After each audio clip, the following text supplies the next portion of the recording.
আল্লাহ রাব্বুল আলামিন বলেন বিশ্ব পরিস্থিতির পরিসমাপ্তি আমি ঘটায়া দিব, পৃথিবী আমি রাখব না। এই পৃথিবী চিরস্থায়ী নয়, সব আমি ধ্বংস করে দিব। ইসরাফিল আলাইহিস সালাতু ওয়াস সালামের বাঁশির মাধ্যমে দুনিয়া ধ্বংস করব।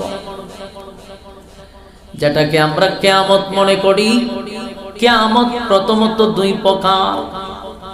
একটা হলো যার যার কিয়ামত, আর একটা হলো সমষ্টিগত কিয়ামত। যার যার কিয়ামত মানে যে যখন মারা যাবে তার কিয়ামত তখন থেকে শুরু হবে। এই প্যান্ডেলের ভিতরে যদি আমি আপনি মারা যাই তাহলে এখান থেকেই আপনি আমার কিয়ামত শুরু রে।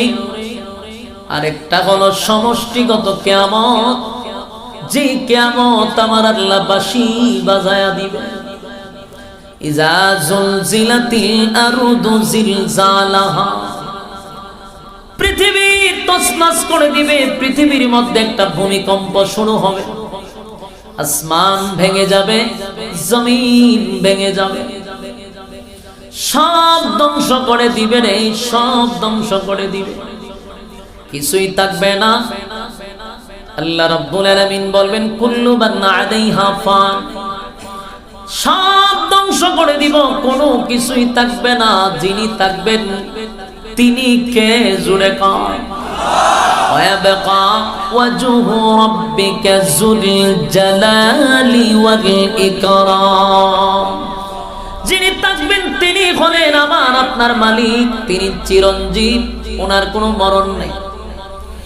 আল্লাহ রাব্বুল আলামিন মালাকুল মাউত আজরাইলকে অর্ডার দিবেন, আজরাইল সব ধ্বংস করে দে, সব ধ্বংস করে দে, সব ধ্বংস হয়ে যাবে রে। আল্লাহ জিজ্ঞাসা করবে আজরাইল আর কে বাকি আছে? আল্লাহ পৃথিবীর সব ধ্বংস করে দিছে, মানব কুল, জিন কুল, পক্ষী কুল, পশু পাখি যা আছে সব শেষ। এবার আল্লাহ বলবেন সমস্ত ফেরেশতা ধ্বংস করে দে, শুধু আরশ বহনকারী ফেরেশতা বাদে, তোমরা 4 জন ফেরেশতা বাদে সব ধ্বংস করে দাও। সব ধ্বংস করে দেওয়ার পর আল্লাহ জিজ্ঞাসা করবে মালাকুল মাউত আজরাইল বলো আর কে বাকি আছে? আল্লাহ আরশ বহনকারী ফেরেশতা বাকি আছে, আমি ইসরাফিল, মিকাইল, আজরাইল আমরা বাকি আছি। এবার মালিক বলবে আরশ বহনকারী ফেরেশতাদেরকেও শেষ করে দাও, শেষ করে দিবে। আর কে বাকি আছে রে? আল্লাহ আমরা 4 জন ফেরেশতা বাকি আছে। আল্লাহ বলবে তুমি আজরাইল বাদে 3 জনকে ধ্বংস করে দাও। ইসরাফিল, মিকাইল, জিবরাইল 3 জনকে ধ্বংস করে দিবে। আল্লাহ বলবে আর কে বাকি আছে? মালাকুল মাউত আজরাইল বলবে মালিক আমি তো মানুষের রূহ নিছি, সব কিছু আমি ধ্বংস করছি, আমি বাচ্চা আছি, আর আপনি চিরঞ্জীব, আপনার তো আর কোনো মরণ নাই। আল্লাহ কয় আমি তো বলছি কুল্লু মান আলাইহা ফান, কেউ থাকবে না, সব ধ্বংস করে দিব, কিন্তু তুই থাকবি কেন? এই মালাকুল মাউত আজরাইল তোর থাকার তো কোনো কথা না। আজরাইল মনে মনে ভাবছে সবাই ধ্বংস হয়ে গেলেও আমার কোনো ধ্বংস হবে না। এবার আজরাইল কয় মালিক আমারও কি ধ্বংস হতে হবে? আল্লাহ বলেন কিছুই থাকবে না।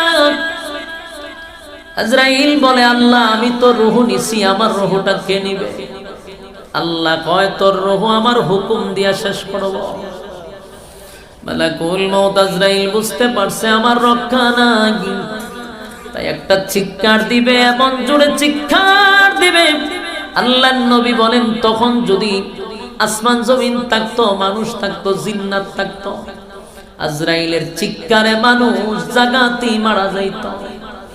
এত ভয়ানক, এত বিকট আওয়াজ মালাকুল মাউত আজরাইল করবে। সব ধ্বংস হওয়ার পরে আজরাইলে ধরবে আল্লাহ, তারাও ধ্বংস করে দিবে। বাকি রইল কে? ওয়ায়াবকা ওয়াজহু রাব্বিকা যুল জালালি ওয়াল ইকরাম, বাকি রইল আমার মালিক, মালিক ছাড়া আর কেউ নাই। আল্লাহ তখন তাকায়া দেখে সব ধ্বংস হয়ে গেছে, শুধু আল্লাহই বাকি আছে। আল্লাহ তখন বলবেন লিমানিল মুলকুল ইয়াউম, পৃথিবীর রাজা বাদশারা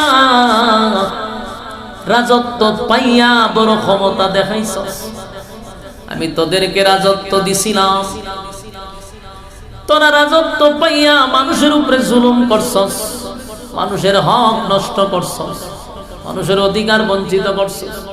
আজকে তোরা রাজত্ব কোথায়? কোনো চাউন নাই, কোনো শব্দ নাই। আল্লাহ নিজেই বলবেন আজকের রাজত্ব কার? আল্লাহ বলবেন আজকের রাজত্ব আমার, কেউ নাই, কেউ নাই, সব ধ্বংস করে দিছে। ইসরাফিলের প্রথম সিংহায় সব শেষ হবে। এরপরে রব্বে কারীম আবার ইসরাফিলকে আবার জীবিত করবে। জীবিত কইরা বলবে ইসরাফিল রে আবার বাঁশি বাজা, আবার বাঁশি বাজায়া দে। ইসরাফিল আবার বাঁশি বাজায়া দিবে। ইসরাফিলের দ্বিতীয় সিংহায় ফুঁক দেওয়ার পরে মানুষের ভিতরে রূহ আসবে। যুবক ভাইরা আমার, মানুষের ভিতরে রূহ আসবে। কাদা মাটির নিচ থেকে মানুষগুলা উঠা দাঁড়াবে। কিন্তু সর্বপ্রথম হাসরের মাঠে যিনি দাঁড়াবে তিনি হলেন সমস্ত নবী কুলের সম্রাট নবী মুহাম্মদুর রাসূলুল্লাহ সাল্লাল্লাহু আলাইহি ওয়াসাল্লাম। আল্লাহর পয়গম্বরকে সবার আগে দাঁড় করাবে। কিন্তু ভালো করে শুনেন, হাসরের মাঠে কেউ কিন্তু কাপড় পরিধান করে উঠবে না, সবাই উলঙ্গ অবস্থায়, প্রত্যেকটা মানুষ উলঙ্গ অবস্থায় দাঁড়াবে। সবাই উলঙ্গ অবস্থায় দাঁড়াইলেও আমার নবীরে আমার আল্লাহ উলঙ্গ অবস্থায় দাঁড় করাবে না। আল্লাহ বলবে জিবরাইল রে, আজকে হাসরের মাঠে আমার নবীরে সবার আগে উঠানো হবে, কিন্তু আমার বন্ধুরে উঠানোর সময় জান্নাতি পোশাক পরিধান করাইয়া হাসরের মাঠে সর্বপ্রথম আমার বন্ধুরে দাঁড় করাইবি। জিবরাইলকে আবার জীবিত করা হবে নবীরে উঠানোর জন্য। জিবরাইল পাগল পাগল হইয়া ঘুরতে থাকবে, নবীর রওজা তালাশ করতে থাকবে। এক গোটা হাসরের মাঠ ঘুরবে গো, কিন্তু নবীর রওজা তালাশ করে পাবে না। জিবরাইল পাগল পাগল হইয়া ইসরাফিলের কাছে বলবে, ইসরাফিল রে বল আমার নবীর রওজা কোথায়, আমি তালাশ করে পাই না। তুই সিংহায় ফুঁক দেওয়ার পরে দুনিয়া উলট পালট হয়ে গেছে। ইসরাফিল কয় ভাই আমার দায়িত্ব ফুঁক দেওয়া, ফু দিছি, নবী কোথায় আছে আমি নিজেও জানি না, তবে আমি তোমার বুদ্ধি দিতে পারি। তুমি মাটিরে জিজ্ঞাসা করো, মাটির মধ্যেই তো আছে, মাটি কোথায় রাখছে আমার নবীরে বার করে দিতে। সুবহানাল্লাহ। জিবরাইল মাটির মধ্যে তাপা দিয়া বলে, মাটি রে বল তোর ভিতরে কোথায় আমার নবীরে রাখছস। আমার দায়িত্ব হলো পয়গম্বরকে আমি দাঁড় করাবো, কিন্তু কোথাও আমি তালাশ করে পাই না। মাটি জবাব দেয়, আমার ভিতরে পয়গম্বর কোথায় আছে আমি মাটি নিজেও জানি না। কারণ ইসরাফিল আলাইহিস সালাতু ওয়াস সালাম যখন সিংহায় ফুঁক দিছিল, ইজা জুলজিলাতিল আরদু জিলজালাহা, জমিনের মধ্যে যে একটা ভূমিকম্প শুরু হইছে, জমিনের অস্তিত্ব নাই। মাটি কয় আমার মধ্যে আমি নাই, আমার অস্তিত্ব নাই রে, আমার মধ্যে পয়গম্বরকে কোথায় রাখছি আমি নিজেও জানি না। এমনি আওয়াজ আসলো, জিবরাইল রে পয়গম্বরকে এইভাবে তালাশ করে কোথাও পাওয়া যাবে না, যদি পেতে চাও তাহলে দেখো কোথায় একটা আলো জ্বলে। নবীর রওজা যেই জায়গায় সেখানে আলো জ্বলতেছে। শেষে জিবরাইল আলাইহিস সালাতু ওয়াস সালাম পয়গম্বরকে সেখান থেকে উঠাইলেন জান্নাতি পোশাক পরিধান করাইয়া। সুবহানাল্লাহ। আমার যুবক ভাইরা, হাসরের মাঠে যখন সিংহায় ফুঁক দিবে, প্রত্যেকটা মানুষের ভিতরে আবার রূহ আসবে। মানুষগুলা কাদা মাটির নিচ থেকে উলঙ্গ অবস্থায় দাঁড়াবে। কলিজা পাটা পিপাসা লইয়া। এত পিপাসা থাকবে, তামাম পৃথিবীর সাগরের পানি যদি মানুষের গলায় ঢেলে দেওয়া হয়, এরপর তৃষ্ণা নিবারণ হবে না। এই পরিমাণ পানির পিপাসা লইয়া উলঙ্গ অবস্থায় দাঁড়াবে। আল্লাহর নবী সেদিন হাসরের মাঠে হাউজে কাউসারের কিনারায় দাঁড়ায় থাকবে। গুনাহগার উম্মতকে এক পেয়ালা পানি পান করাইয়া পয়গম্বর হাসরের মাঠে পাঠাবে। যারা পানি পান করবে তাদের এক অবস্থা, যারা পানি পান করবে না তাদের আরেক অবস্থা। যারা পানি পান করবে 50,000 বছরের ভিতরে পানির পিপাসা লাগবে না। যারা পানি পান করতে পারবে না, উফাই থাকবে না, উফাই থাকবে না। পৃথিবীর মানুষেরা হাসরের মাঠে নবীর হাতে সবাই পানি পান করতে পারবে না। কিছু মানুষ নবীর কাছে যাবে পানি পান করার জন্য, মাঝখানে পর্দা পড়ে যাবে। নবী উম্মত দেখবে না, উম্মত নবীরে দেখবে না। আল্লাহর নবী চিৎকার দিয়া বলবে, মালিক, হাউজে কাউসারের পানি আপনার কাছ থেকে জোর করে আনি না, আপনি আমারে গিফট করছেন, কিন্তু আমার গুনাহগার উম্মতরে যখন পানি পান করাইতে যাই মাঝখানে কেন পর্দা পড়ে যায় গো? আল্লাহ তখন বলে, পয়গম্বর, আমি যা জানি আপনি নবী তা জানেন না। যারা আপনার কাছ থেকে পানি পান করার জন্য আসছে, এই লোকগুলো দুনিয়ার জমিনে আপনার রেখে যাওয়া ইসলাম পালন করে নাই, আপনার রক্ত মাখা ইসলাম পালন করে নাই, মন গড়া ইসলাম পালন করছে গো নবী। বাপ দাদার ধর্ম পালন করছে, আপনার ধর্ম পালন করে নাই। তাই আমি আল্লাহর সিদ্ধান্ত আপনার বরকতি হাতের পানি পান করাইতে দিব না। সেদিন পয়গম্বর বলবে, উম্মতের আরে ইসলামটাকে তোদের কাছে আমানত রেখে আসছিলাম, পরিপূর্ণ ইসলামটাকে তোরা কেন মন গড়া ব্যবহার করলি? আমি নবী রক্ত দিয়া ইসলামটাকে কমপ্লিট করে আসছি, আমার ধর্ম গ্রহণ করলি না। রাগান্বিত হইয়া বলবে, সুকান সুকান লিমান গায়্যারা বাদি, দূর হয়ে যা, দূর হয়ে যা, এমন উম্মতের আমার দরকার নাই। যুবক ভাইরা, মুরব্বী বাবারা, আল্লাহর কাছে একবার আপনি এখানে বৈশা বৈশা নিজের দিকে তাকাই একটু চিন্তা করেন তো দেখি, সেদিন যদি নবী পানি না দেয়, কে আপনারে সুপারিশ করবে? কে আপনার পাশে দাঁড়াবে বলো? আমার যুবক ভাইরা, কিয়ামতের কঠিন ময়দানে নবী যদি আপনাকে বলে দূর হয়ে যা, দূর হয়ে যা, কেউ আপনার পাশে আসবে না। আল্লাহ নিজেই বলেন, ইয়াউমা ইয়াফিরুল মারউ মিন আখিহি ওয়া উম্মিহি ওয়া আবি ওয়া সাহিবাতিহি ওয়া বানি। কিয়ামতের কঠিন ময়দানে মা তার সন্তানের পরিচয় দিবে না, বাবা তার সন্তানের পরিচয় দিবে না, কেউ কারো পরিচয় দিবে না। সেদিন আমার নবী যদি আপনাকে বলে দূর হয়ে যা, দূর হয়ে যা, এমন উম্মতের দরকার নাই। খোদার কসম, কোন পীর ফকির আপনারে বাঁচাইতে পারবে না, কারণ আল্লাহ নিজেই বলে কেউ কারো হবে না। সেদিন নবীর পানি না পান করলে উফাই থাকবে না, উফাই থাকবে না। হাসরের মাঠে যখন সবাই দাঁড়াবে, ভয়াবহ পরিস্থিতি হবে গো। আল্লাহর নবী বলেন, হাসরের মাঠে 3টা সময় হবে সবচেয়ে বেশি ভয়ানক। বলুন কয়টা সময়? 3টা সময় হবে সবচেয়ে বেশি ভয়াবহ অবস্থা হবে। 3টা সময়। একটা হলো আমল নামা নেওয়ার সময়। এটা কি ডান হাতে না বাম হাতে, এই চিন্তায় মানুষ যুবক বৃদ্ধ হয়ে যাবে। মানুষ চিন্তা করবে, হায় আফসোস, আমল নামা কি ডান হাতে পাবো না বাম হাতে পাবো। হাসরের মাটির সময়টা হলো সবচেয়ে ভয়ানক। দুই নাম্বার হলো আমলনামা ওজন দেওয়ার সময়। আপনার আমলনামা হালকা হবে না ভারী হবে, সেই চিন্তায় মানুষ অস্থির হয়ে যাবে। সেই সময়টাতে মানুষ তার মা চিনবে না, বাবা চিনবে না, সন্তান চিনবে না। আরেকটা সময় হলো ফুলসিরাতের ফুল বাহির হওয়ার সময়। তিনটা সময় অত্যন্ত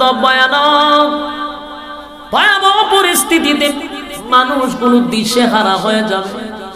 সূর্যটা থাকবে খুব কাছাকাছি, অস্থির অবস্থা। বছরের পর বছর চলে যায় কিন্তু বিচার কায়েম হয় না। মানুষ পাগল পাগল হইয়া আদম আলাইহিস সালাতু ওয়াস সালাম থেকে লইয়া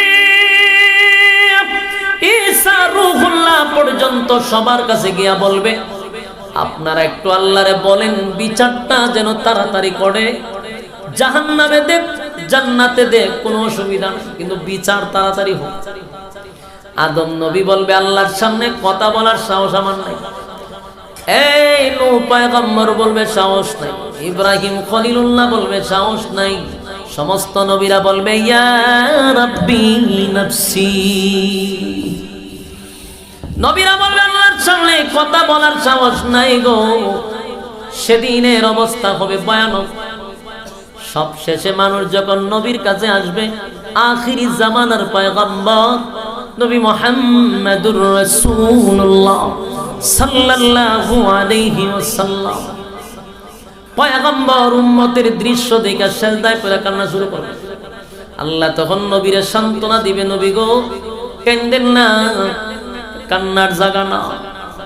দুনিয়ায় আপনি কাঁদছেন, আজকে আপনার কান্নার জায়গা না, প্রতিদানের জায়গা আজকে আপনার আমি দিতেই থাকবো। সুবহান।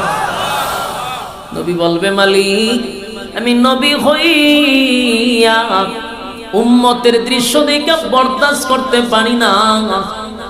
আল্লাহ আপনি মালিক হইয়া কেমনে সহ্য করেন? আল্লাহ আমার গুনাহগার উম্মতের মগজ বেবে পড়ে গো, আমি নবী হইয়া বরদাস্ত করতে পারতেছি না। আল্লাহ তখন বলে, আপনাকে অর্ডার দিলাম, আপনার যারে খুশি আপনার উম্মতের মধ্যে তারে লইয়া আপনি জান্নাতে যান। সুবহানাল্লাহ। এই কথাটা এই নয় যে যারে খুশি তারা লইয়া যাবে। যারা দুনিয়াতে আল্লাহ এবং রাসূলের তরিকা মাইনা জীবন যাপন করছে তাদেরকে নবী ধইরা ধইরা নিব। সুবহানাল্লাহ। শুরু হয়ে যাবে বিচারের মাঠ। যেদিন বিচার শুরু হবে, বিচারক হবে কে? আরো জোরে। আমার মালিক হবে বিচারক। আর মালিক যখন বিচার করবে সেটা হবে ইনসাফের বিচার। জোরে কয় কি বিচার? ইনসাফের বিচার হবে, ইনসাফের বিচার। এই যুবক ভাইরা, আল্লাহ যদি ইনসাফ ওয়ালা বিচারক হয় গো, বলো না দুনিয়াতে যারা বেইনসাফি করছে এরা কি মালিকের কাছে ধরা পড়ব? কথা হয় না। এই ইনসাফের মালিক ইনসাফ ওয়ালা বিচারক করবে। বিচার যখন শুরু হয়ে যাবে, দল হবে তিনটা। জোরে কোন কয়টা? আরো জোরে। একটা দল হবে ইল্লা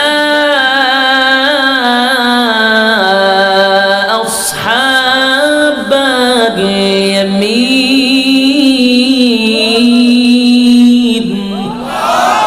আল্লাহ বলেন আসহাবে ইয়ামিন যারা, আমি আল্লাহ তাদেরকে বিনা হিসাবে জান্নাত দিব, কোনো হিসাব নেবে না। আরেকটা দলকে আমার মালিক বলে তারা হবে ডানপন্থী। ডানপন্থীদেরকে ডান হাতে আমলনামা দিবে। আরেকটা দল হবে বামপন্থী। বামপন্থীরা বাম হাতে আমলনামা লইয়া যাবে জাহান্নামে, উপায় থাকবে না। জান্নাতীরা একদল যাবে বিনা হিসাবে, আরেক দল যখন ডান হাতে আমলনামা পাবে খুশিতে আনন্দে তারা লাফাইতে থাকবে। সুবহানাল্লাহ। আর বলবেন তোমরা কারা গো? তাকায়া দেখো, আমি ডান হাতে আমলনামা পাইছি, ডান হাতে আমলনামা পাইছি। ডান হাতে আমলনামা লইয়া লাফাইতে থাকবে।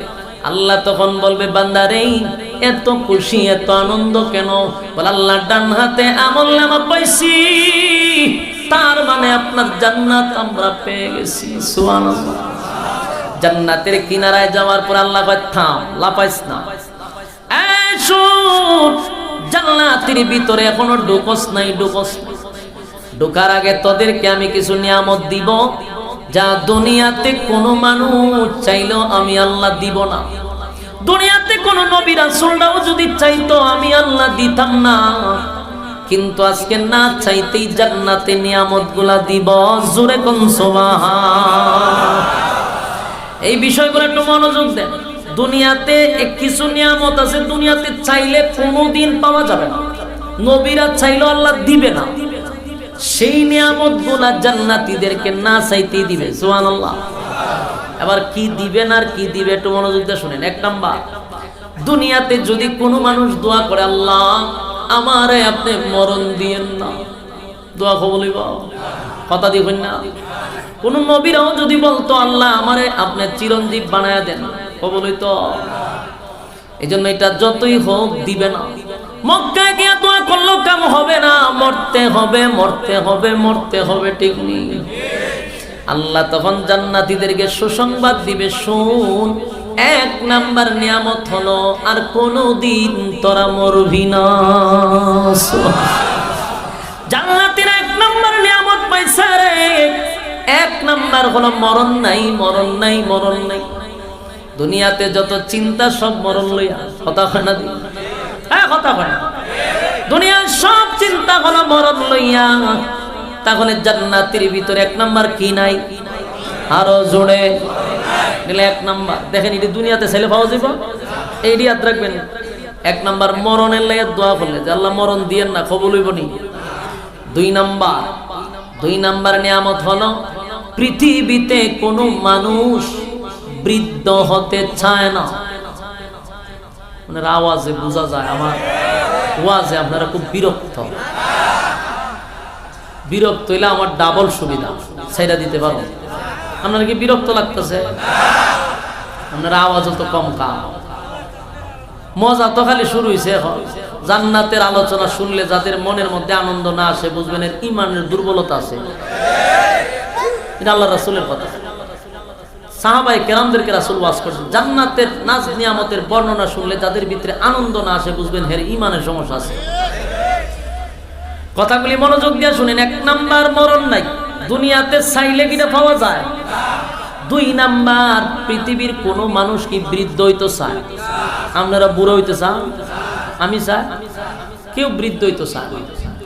দেখবেন অনেক মুরব্বী সাদা দাড়ি লইয়া যায় সেলুনের ভিতরে, বাইরে আসার সময় দেখা যায় খাল হয়ে গেছে। আসেনি এরকম? যদি জিগান চাচা দাড়ি দিয়ে সাদা আছেন, কালা করছেন কেন? হয় নাইলে বৃদ্ধ দেখা যায়। তার মানে হলো সে বৃদ্ধ হতে এখন না, কেউ বৃদ্ধ হইতে চায়। যতই দোয়া করেন আল্লাহ আপনি আমার বৃদ্ধ বানায়েন না, বৃদ্ধ বানায়েন না। মক্কার ইমাম লইয়া দোয়া করলো কবুল হইব? বৃদ্ধ হওয়া আল্লাহ কয় দুই নাম্বার নিয়ামত, জান্নাতের ভিতরে আর কোনদিন বৃদ্ধ হবি না। দুই নাম্বার হলো বৃদ্ধ হবি না। প্রত্যেকটা জান্নাতীর বয়স হবে 32 বছর। এই বয়স কোনদিন 33 হবে না। বয়স যদি হয় 32, 33 হবে না, কারণ জান্নাত শুরু কিন্তু শেষ নাই। সুবহানাল্লাহ। বাড়িত গিয়া জান্নাতের ভিতরে এক নাম্বার মরণ নাই গো, দুই নাম্বার হলো বৃদ্ধ হবেন না। তিন নাম্বার মনোযোগ দিয়া শুনেন। 3 নাম্বার হলো মানুষ কোন সময় হ্যাংলা হইতে চায় না। আপনারা কি চান? সবার ভিতরে ভালো একটা বডি ফিল্ডার হইতে চায়, কথা বলেন না? মানুষ লম্বা হইতে চায়, কেউ কি খাটো হইতে চায়, কথা বলেন না?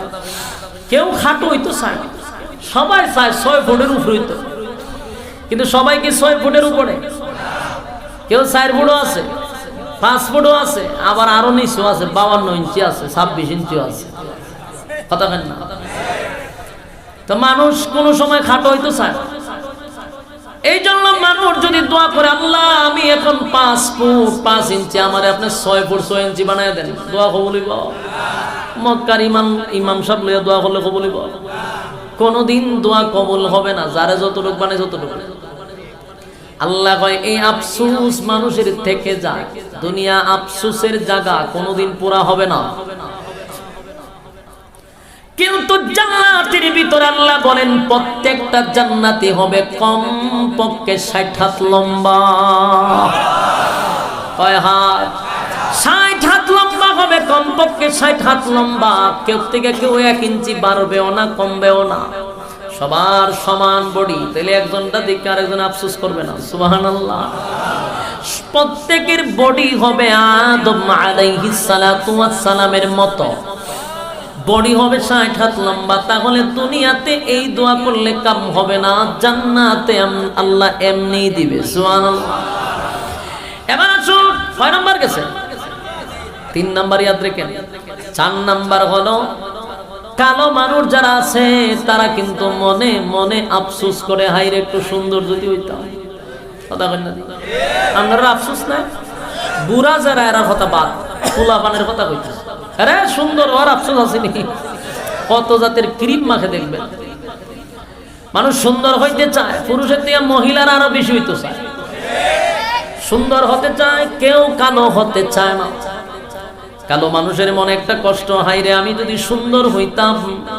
মক্কার ইমাম সাহেব লইয়াও যদি দোয়া করে, দোয়া কোনোদিন কবুল হবে না। কালো মানুষ কোনোদিন সুন্দর হয় না গো। যদি সুন্দর হইতো, হযরত বেলালে হাবশী কালো ছিল, নবীর কাছে থাকতো, বেলাল সুন্দর হয়ে যেত। বেলাল যেহেতু সুন্দর হয় নাই, তুমি আর আমিও সুন্দর হব না।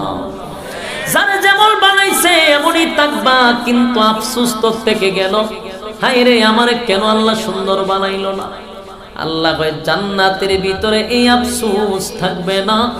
প্রত্যেকের চেহারা ইউসুফ আলাইহিস সালাতু ওয়াস সালামের মতো সুন্দর হবে।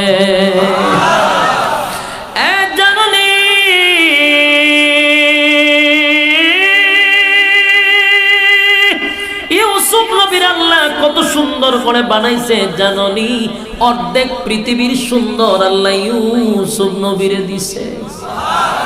প্রত্যেকটা জান্নাতীর চেহারা হবে ইউসুফ নবীর মতো। তাহলে দুনিয়ার আফসোস শেষ, জান্নাতের ভিতরে কোনো আফসোস নাই। জোরে কোন সুবহান।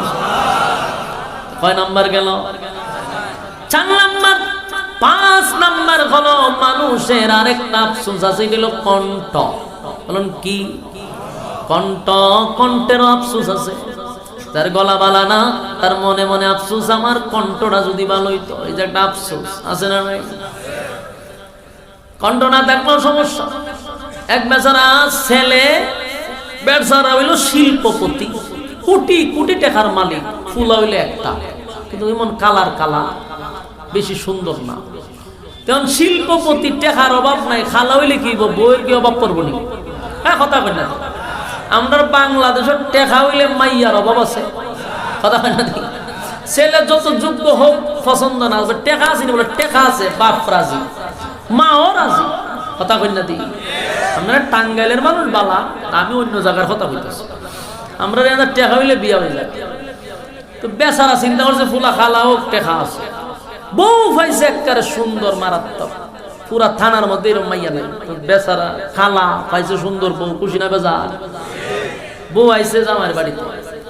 বউ যখন জামাই দেখছে, রাত্রে বেলা যখন পর্দা উলাইয়া দেখছে বউরে সুন্দর, বউয়ে জামাই দিকে সিলি মারছে, এমন চিৎকার মারছে। জামাই পড়ছিল মহা মুসিবত। মান সম্মান লইয়া টানাটানি, রাত্রের বেলায় তুমি চিল্লা চিল্লি করতেছো, মানছে তো কোনটা বাইবা বইয়া থাকবো, আমার মান সম্মান সব শেষ, চিল্লা চিল্লি বন্ধ করো। মাইয়া আরো জোরে চিল্লি দেয়। হে পড়ছিনি মহা মুসিবত। পরে হে ভাবছে যে মনে হয় বাবার বাড়ি ছাইরা আমার বাড়িতে আইছে, কষ্টে কাঁদতেছে, এর যে সেরা খালা এটা বুঝে না। মাইয়া কান্দাদের সেরা দিকে, আর হে মনে করছে দূর থেকে আইছে, বাড়ির মায়ায়, মা বাপের মায়ায় কাঁদতেছে। তখন বউরে খুব বুঝাইতেছে, খাইন্দ না খাইন্দ না। বউ তো কান্দে। পরে হয়তো তোমার একটা গান শোনায়, মনে মনে ভাবতেছে একটা গান যদি শোনায় দিলে বউ মনের মধ্যে একটু আনন্দ হইব, তুইলে আর কান্নাকাটিটা বন্ধ হইব। এ চোখ মুজা গানও টান দিছে, টান দিয়া চোখ মিললে দেখে বউ নাই। কিরে বউ গেল গো? গিয়া দেখে বারে উড়ানো ফইরা গইরে এখান তো ওখানে গিয়া কয় বউ আগে তো খানছিল ঘরের ভিতরে মান সম্মান কিছু আসি, এখন যে তুমি বাইরে খানতাছ আর আমার রইল হোক, তুমি গরো বইয়া খানছো বালা আছি, বারে গিয়া খানলা এখানে হয় বাইরে আগে তো তোর চেহারা দিকে খানছিল, ওহন তোর গলা শুনে আমি আরো বুঝুরে ছিলি মারছি যে তোর যে গলা আর আমরা ঘরের বকরি বেড়ার গলা একরকম। আমার বাবা আমার কই বিয়া দিল, জামার চেহারাও নাই গলাও নাই, দুই দুঃখে আমি ঘরে থাকতে পারছি না, বাইরে আইছি। ওখানে কপালতা ভাই কপালের ঘরের কপাল, গলাটা যদি ভালো হইতো তাও তো বউর কাছে মান সম্মান থাকতো। বোঝা যায় গলার আফসুস আছে না নাই, কথা দি হই না, কণ্ঠের আফসুস। আল্লাহ কয় এই আফসুস দুনিয়াতে পুরা হবে না। কারো কণ্ঠ বালা না, আপনি যদি দোয়া করেন আল্লাহ আমার কণ্ঠটা সুন্দর করে দেন, কবুল হইব, এটি হয় না। আল্লাহ বলেন জান্নাতের ভিতরে কণ্ঠের আফসোস থাকবে না, কণ্ঠের আফসোসও থাকবে না। প্রত্যেকটা জান্নাতীকে আমার আল্লাহ দাউদ আলাইহিস সালাতু ওয়াস সালামের কণ্ঠ দিবে। এই দাউদ নবীর কণ্ঠ কেমন ছিল জানোনি?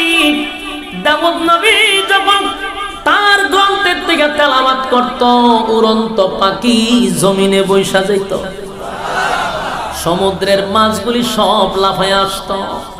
আল্লাহ এমন একটা কণ্ঠ দাউদ নবীরে দিছে রে, দাউদ নবীর কণ্ঠ শুনলে হিংস্র প্রাণীরা দাউদ নবীর চতুর্দিকে ঘেরাও করে বসে থাকত। সুবহানাল্লাহ।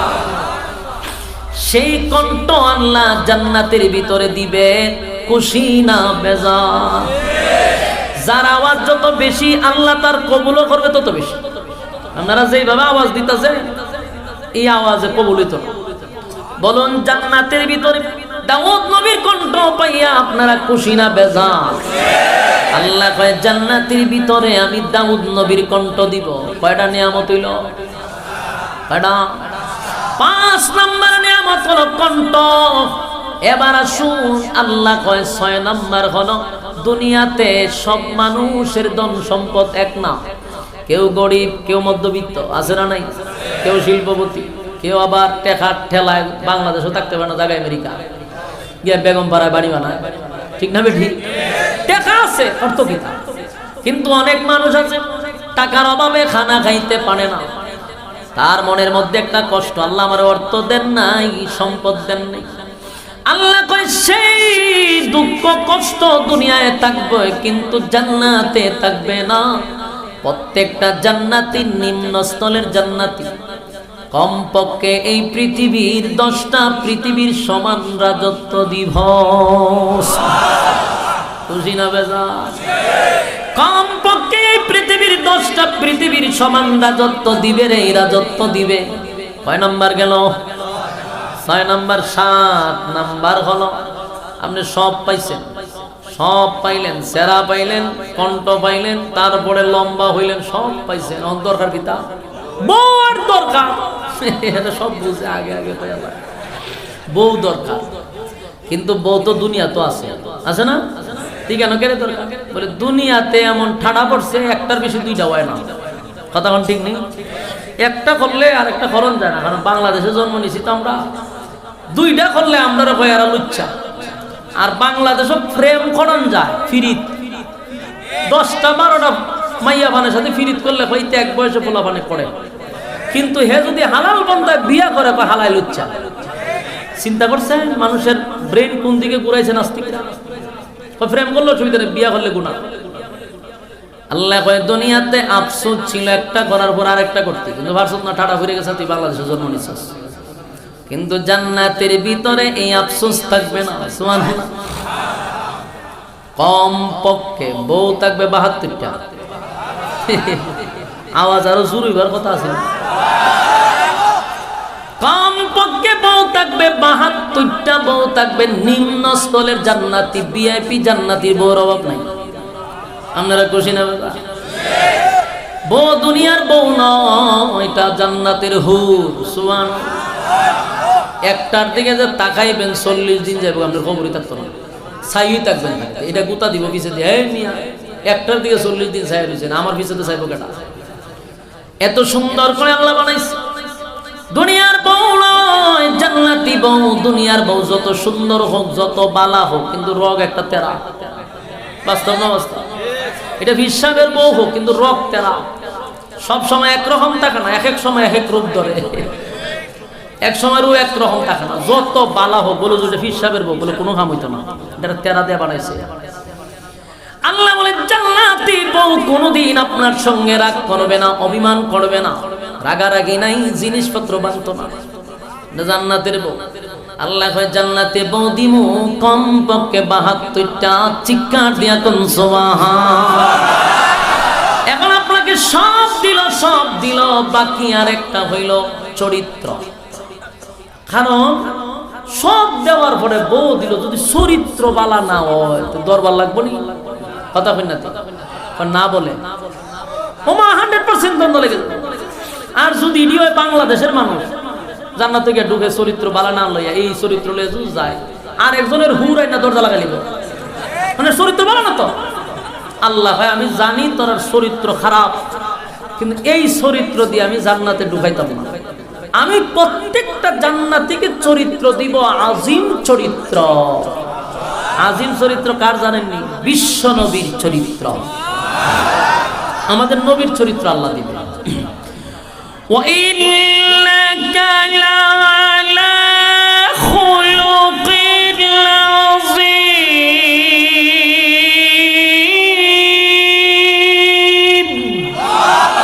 আল্লাহ ভাই আজিম চরিত্র, যার চরিত্রের সার্টিফিকেট আল্লাহ কোরআনে দিয়েছে। সুবহানাল্লাহ। যুবক ভাইরা তাহলে কোন এখন সব পাইছেন চরিত্র বালা।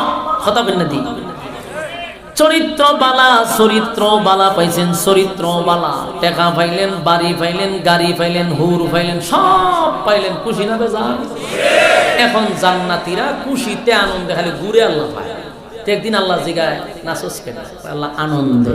তোর তো আনন্দ করে আল্লাহ যা পাইছি স্বপ্ন ভাবছি না। আপনি তো আমরা 3 ভাগের কথা কইয়া 97 গুণ বেশি দিছেন। আল্লাহ হতে খুশি নি? খুশি মানে মারাত্মক খুশি, তবে একটা মনে কষ্ট আছে। কি কষ্ট? কষ্ট রইল আমি যে এত কিছু পাইলাম, আমার বন্ধু বান্ধবরা তো দেখাইতে পারলাম না। বন্ধু বান্ধবরা যদি আমার এগুলো দেখতো, তাহলে আমার শরীরে আলাদা একটা বাপ উঠতো, কিন্তু আমার ফাইসিটি কিন্তু আমার শরীরে বাপ উঠে না। আপনারা আমার কথা বুঝেননি? মাঝে মধ্যে আয়া পরে আমরা হবিগঞ্জের বাসা করতাম কি কর যে বাই ভাষায় চেষ্টা করি না আসার জন্য, আইসা পড়ে এলে আমি জিজ্ঞাসা বাসা বুঝেননি, ভেস লাগে জায়গা।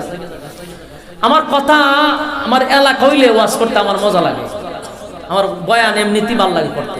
আর আপনারা এখানে তাইলে আমি চিন্তার থাকি যে আমার কথা বুঝতেছে না, আপনারা আওয়াজে বোঝা যায় আমার কথা বুঝতে কষ্ট হইতেছে, তাহলে আওয়াজ দিন না।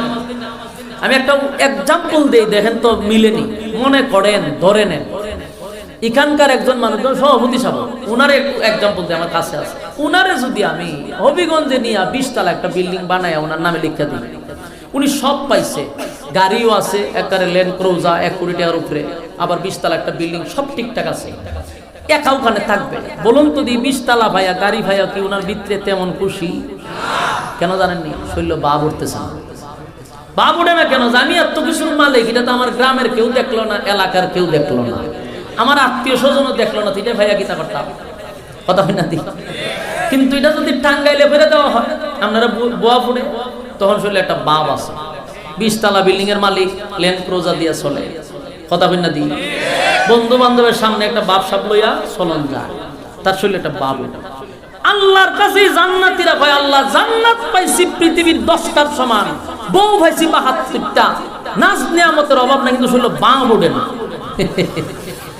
আল্লাহ জিজ্ঞাসা বাপটা কেমনে উঠতো? ভাই আমার যে কিছু বন্ধু বান্ধব আছেন দুনিয়াতে, একসাথে ব্যবসা করতাম, চাকরি করতাম, চলাফেরা করতাম, এরা কো আল্লাহ ভাই এটি জাহান্নামে আছে, পরীক্ষায় ফেল করছে, তুই পরীক্ষায় পাস করছ, তোরে জান্নাত দিস।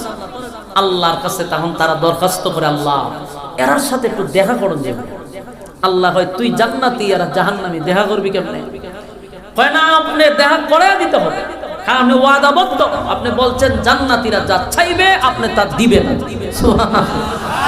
আল্লাহ হয় কইছিলাম নি? বলে জি কইছিলেন, হয়তো যা ব্যবস্থা হয়ে যাবে। সুবহান। এটা কিন্তু আমার কথা না, আল্লাহ কোরআনে বলছেন, ফি জান্নাতি ইয়াতাসাআলুন আনিল মুজরিমিনা মা সালাকাকুম ফি সাকার। আল্লাহ রাব্বুল আলামিন বলেন, জান্নাতীরা জাহান্নামীদের সঙ্গে কথা বলার জন্য তারা দরখাস্ত করবে। আল্লাহ কয়, তোদের দরখাস্ত আমি মঞ্জুর করলাম। জান্নাতী আর জাহান্নামীদের মধ্যে দেখা হবে। ফি জান্নাতি ইয়াতাসাআলুন, জান্নাতী আর জাহান্নামীদের মধ্যে সাক্ষাৎ হবে। আনিল মুজরিমিনা মা সালাকাকুম ফি সাকার, সাকার নামক জাহান্নামীদের সঙ্গে তাদের একটা সাক্ষাৎ হবে। এমন ভাবে সাক্ষাৎ হবে, এরা তো আছে জাহান্নামে, আর এরা কোথায়? জান্নাতে। আমার সাথে একটু কথা বলেন, ওয়াজ আর বেশি লম্বা হইতো না, কারণ লক্ষণ আপনারা খুব খারাপ। এখন একটু আওয়াজ দিন, আমি শেষ করে তাড়াতাড়ি জোরে জোরে আওয়াজ দিবেন। আপনারা তো আমারই ফিকাপ বাড়াইতেছেন।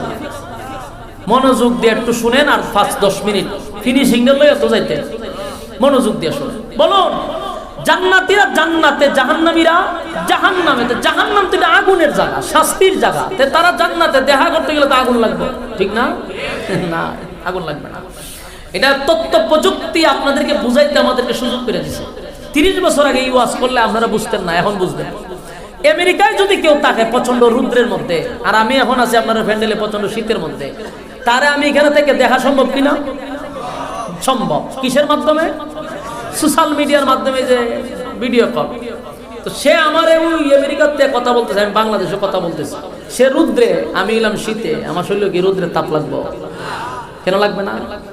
এটা তথ্য প্রযুক্তির মাধ্যমে। দুনিয়ার মানুষ যদি প্রযুক্তি ব্যবহার করতে পারে আল্লাহর দেওয়া ব্রেন দিয়া, আল্লাহ এর থেকে বড় প্রযুক্তি রেখে দিছে। আল্লাহ তখন জান্নাতি আর জাহান্নামীদের মধ্যে সাক্ষাৎ করাবে। জান্নাতীরাও জাহান্নামীদেরকে দেখবে, জাহান্নামীরাও জান্নাতীদেরকে দেখবে। কথা হইব, তারা দুইজনের টকশো হবে। তখন জান্নাতীরা জাহান্নামীদেরকে বলবে, ও জাহান্নামীরা, দেখছো নি আমি কত বড় রাজত্বের মালিক? আমার বউ আছে 72টা, আমার চেহারা দেখছো ইউসুফ নবীর মতো, লম্বা দেখছো আদম নবীর মতো, কণ্ঠ দেখছো দাউদ নবীর মতো। মানে যত নিয়ামত পাইছে খুব গর্বের সাথে বলতেছে, ওই যে বাপ লইতেছে, বলে আমি তো খুব আরামায়েশে আছি, কিন্তু বন্ধু একই সাথে ব্যবসা করলাম, একই সাথে চাকরি করলাম, একই সাথে খেলাধুলা করলাম। আমি জান্নাতে, তুই জাহান্নামে কেন? কথাগুলো মনোযোগ দিয়ে বুঝেন। কে কারে প্রশ্ন করতেছে? আওয়াজ দেন। জান্নাতি জাহান্নামে, আমি জান্নাতি, তুই জাহান্নামে গেলে কেন? একই সাথে না চলতাম? জাহান্নামীরা বলবে, রে জান্নাতীরা, দুনিয়ার জমিনে একই সাথে ব্যবসা করতাম, একই সাথে চাকরি করতাম, একই সাথে খেলাধুলা করতাম। আজকে তুই জান্নাতি, আমি জাহান্নামী। আমরা জাহান্নামে আসার 4টা কারণ। জোরে কোন কয়টা? আরো জোরে সবাই মিলে। 4টা কারণ। ওয়াজের শুরুতেই বলছিলাম কর্মসূচি কয়টা? ইয়াদ আছে? কার কার ইয়াদ আছে? হ্যাঁ, সবার ইয়াদ নাই, এই দাম বা তুই না।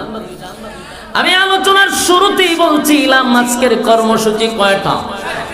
এখন আপনার মেইন পয়েন্ট। এখন 5 মিনিট খুব মনোযোগ দিয়ে শুনেন, তাহলে পুরো ওয়াজ এখানে ঢুকে যাবে। আর এই 5 মিনিট মনোযোগ দিতেন না, আপনি ওয়াজ শোনার দরকার ছিল না, বাড়ি যাওয়ার দরকার ছিল। মনোযোগ দিয়ে শুনেন।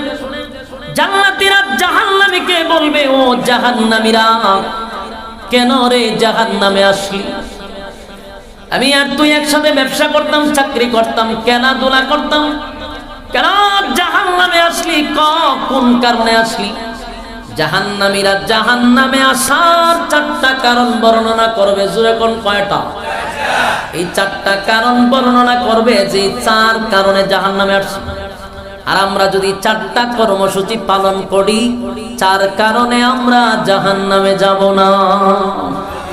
যদি 4টা কারণ শুনেন আর আপনি মাইনা নেন, তাহলে আজকের ওয়াজের পরে এই 4 কারণে জাহান্নামে যেতে হবে না। সুবহানাল্লাহ। জাহান্নামীরা বলবেন, জাহান্নামে আসার 4 কারণ, 4 কারণ, 4 কারণ। 1 নাম্বার কারণটা হলো আলু লাম নাকু মিনাল মুসাল্লিন।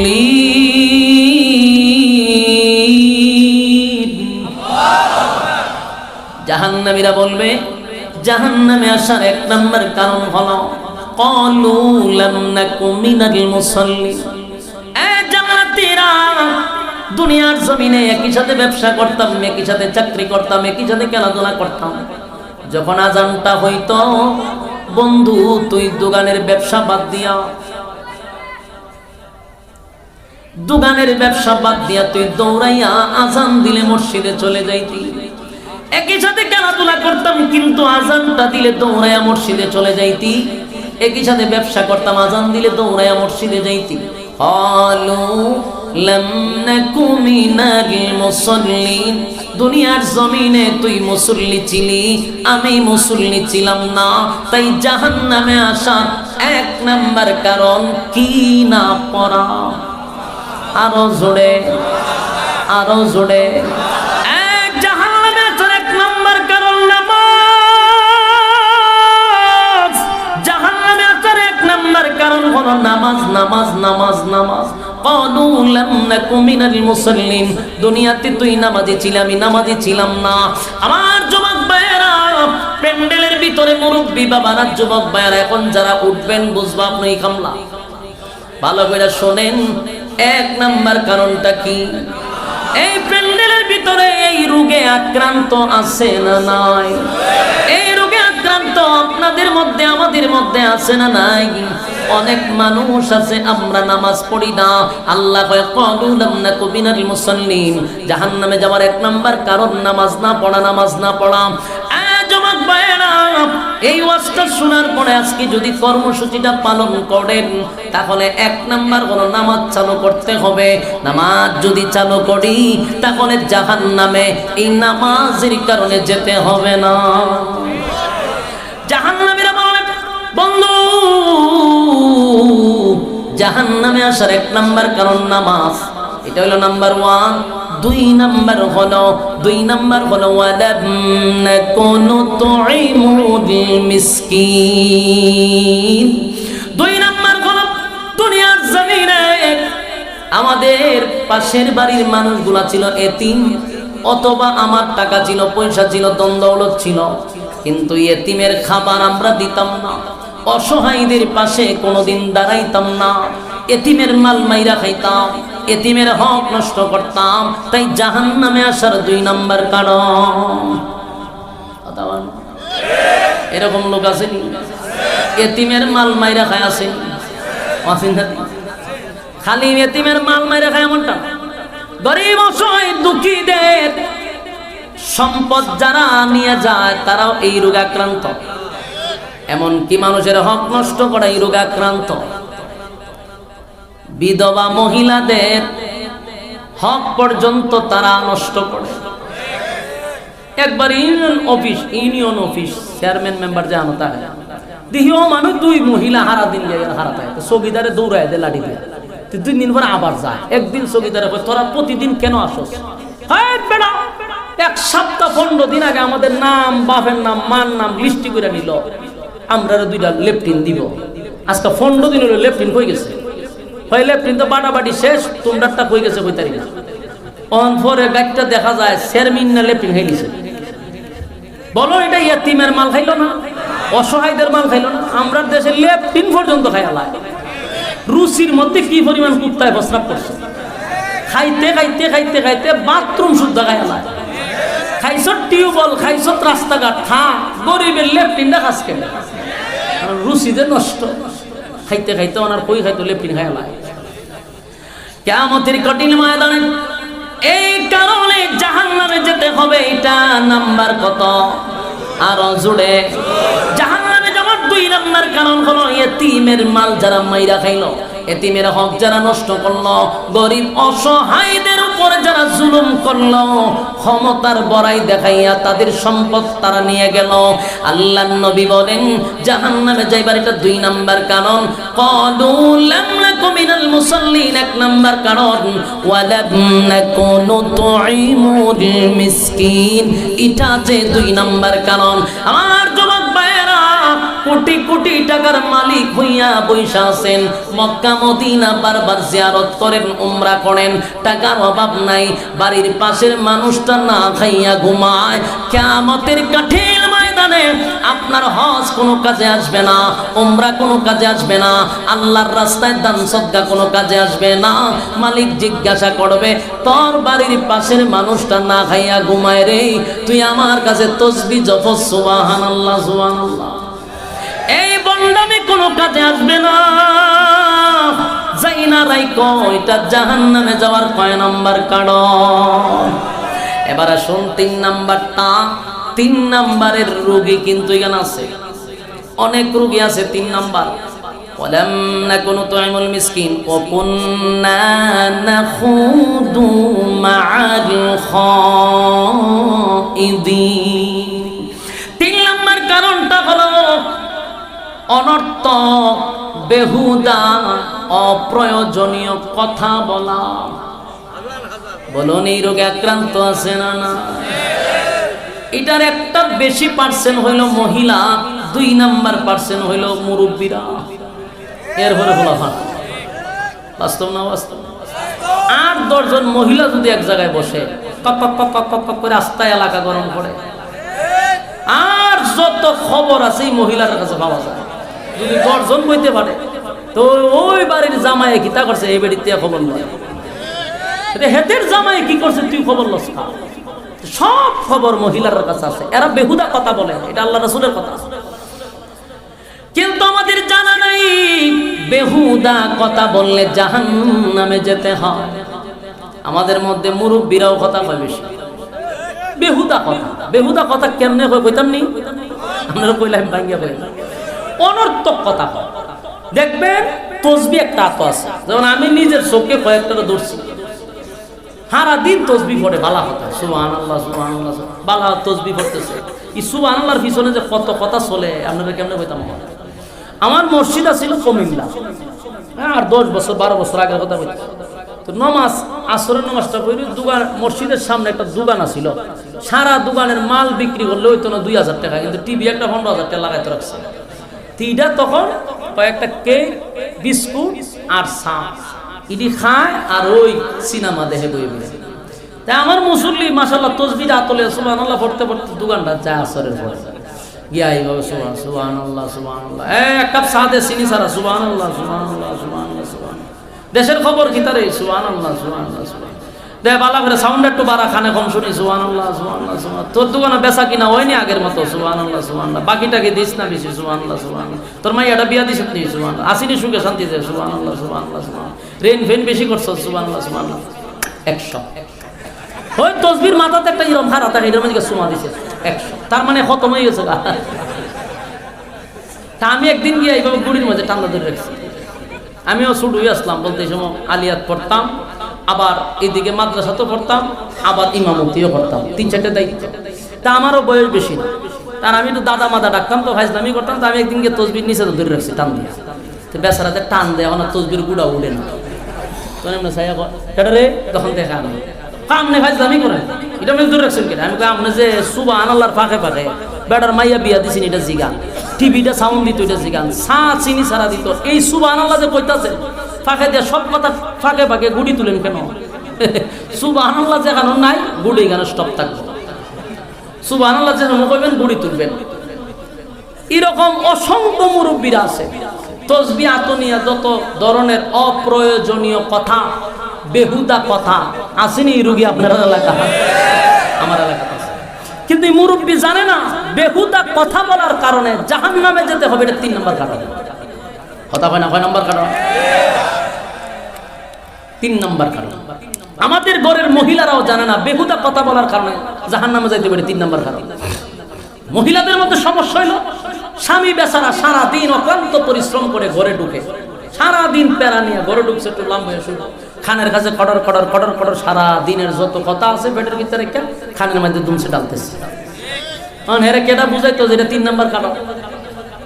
এই জন্য বেহুদা কথা, অপ্রয়োজনীয় কথা টোটাল বন্ধ করতে হবে।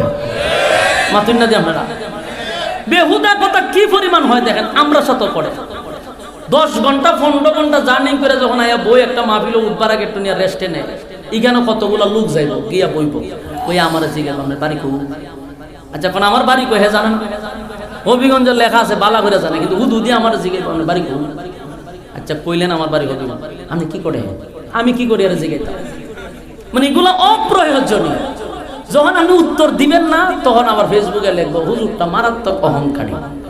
তো তার মতো কিছু আবালা চেহারা গিয়ে লিখবো ঠিক সঠিক কথা কইছি, ঠিক ঠিক কইতে কইতে পুরা কমেন্টস বক্স ফুল হয়ে গেছে।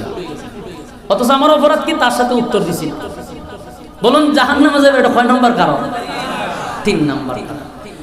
وَكُنَّا نَخُوضُ مَعَ الْخَائِضِينَ কয় নম্বর? জাহান্নামীরা বলবে 3 নম্বর কারণ হলো وَكُنَّا نَخُوضُ مَعَ الْخَائِضِينَ। দুনিয়াতে আমরা বেহুদা কথা কইছি, অনর্থক কথা কইছি, অপ্রয়োজনীয় কথা কইছি, তাই জাহান্নামে আসছে। এটা 3 নম্বর কারণ। পাইলেন কটা? যেটি কইতেছি সবটি মুখস্থ রাখেন, নেক্সট টাইম এটি করা যাবে না, কথা কয় না। 1 নম্বর ইয়াদ আছে, ক্বালু লাম নাকু মিনাল মুসাল্লিন ওয়া লাম নাকু নুতঈমুল মিসকিন। এতিম ওয়া কুন্না নাখুদু মা'আল খাইদিন। অপ্রয়োজনীয় যারা কথা বলবে, বেহুদা যারা কথা বলবে, আজকের পর থেকে জানলেন, এখন থেকে এটা বাদ দেন, অভ্যাস এটা আস্তে আস্তে বাদ দিয়া দেন। আল্লাহ রাব্বুল আলামিন কিন্তু বেহুদা কথা বলার জন্য জাহান্নামে ঢুকাবে। যুবক ভাইরা, মুরব্বী বাবারা, মা বোনেরা, বেহুদা কথা বলা যাবে না। জাহান্নামীরা বলবে জান্নাতীরা শোনো, দুনিয়ার জমিনে অনর্থক শাসটলে বৈশা, বন্ধুদের আড্ডায় বৈশা অনর্থক কথা বলতাম, বেহুদা কথা বলতাম, মানুষের ব্যাপারে গীবত করতাম, তাই জাহান্নামে আসছি আজকে 3 নম্বর কারণ। 4 নম্বর কারণ হলো ওয়াকুন্না নুকাযযিবু বিয়াউমিদ্দিন। 4 নম্বর কারণ হলো দুনিয়াতে আমরা হুজুররা বুঝাইতো, আলেমরা বুঝাইতো পরকালে বিচার হবে, আমরা পরকালের উপরে বিশ্বাস করতাম না। এতক্ষণ যে আমি ওয়াজ করলাম, এতক্ষণ আপনাদেরকে বুঝাইলাম, এই প্যান্ডেলের ভিতর থেকে যদি কোনো মানুষ মনে মনে ভাবে যে হুজুররা তো কইব আমরা কি সব মানলে চলবো, এমন কথা যদি কেউ বলে, তাহলে বোঝা গেল পরকালের প্রতি আপনার বিশ্বাস নাই, জাহান্নামে যাওয়ার এটা 4 নম্বর কারণ। আমার যুবক ভাইয়েরা, আজকের এই মাহফিল থেকে আপনারা ওয়াদা করেন 4টা কর্মসূচি আমরা পালন করব। 1 নম্বর হলো নামাজ, বন্ধুদের আড্ডায় থাকবো, আজান হইলে দৌড়াইয়া মসজিদে যাইব। ব্যবসা করি রে, আজানটা দিছে ব্যবসা বন্ধ করে নামাজে চলে যাব। আমরা যদি গল্প করি, আজান দিছে দৌড়াইয়া মসজিদে চলে যাব। ক্বালু লাম নাকু মিনাল মুসাল্লিন, নামাজ ছাড়বো না, নামাজ ছাড়বো না। আল্লাহ বলেন ওয়া লাম নাকু নুতঈমুল মিসকিন, সাবধান কোন মিসকিনের মাল মাইরা খাইবা না, মিসকিনের প্রতি হক নষ্ট করবা না। বাড়ির পাশের মানুষটা যদি না খাইয়া ক্ষুধার্ত থাকে, সাবধান, হাসরের মাঠে কিন্তু জবাব দিতে হবে। আজকের থেকে সেটাও ছেড়ে দিতে হবে। প্রতিবেশীর খোঁজ খবর নেওয়া দরকার আছে না নাই? 4 নম্বর হলো, 3 নম্বর হলো বেহুদা কথা বলবো না। 4 নম্বর পরকালের উপর বিশ্বাস করব। কারা কারা এই কথা মানতে রাজি? 2টা হাত তুলে দেখায়া দেই। লিল্লাহি তাকবীর, লিল্লাহি তাকবীর। আল্লাহ সবাইকে আমল করার তৌফিক দান করুক, সকলে বলে আমিন। বললে ওয়ালা, শুনলে ওয়ালা, উভয়কে সহি সহি আমল করার তৌফিক দান করুক।